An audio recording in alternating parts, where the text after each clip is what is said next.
বিসমিল্লাহির রহমানির রহিম। সম্মানিত দর্শক শ্রোতা, সালাম নেবেন। আসসালামু আলাইকুম ওয়া রাহমাতুল্লাহ।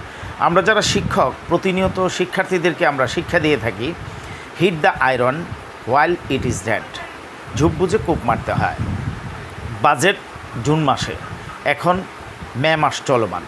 আপনাদেরকে এখন থেকেই জোরালো আওয়াজ তুলতে হবে, কারণ এই আমাদের আওয়াজের প্রেক্ষিতেই নীতি নির্ধারকরা নড়ে চড়ে বসবে।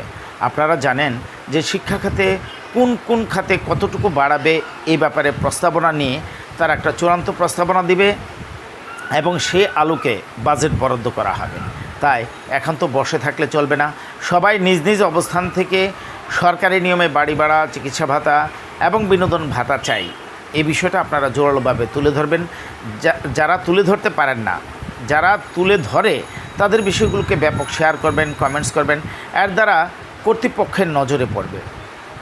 কেন বললাম, চলেন একটু ব্যাখ্যা যায়।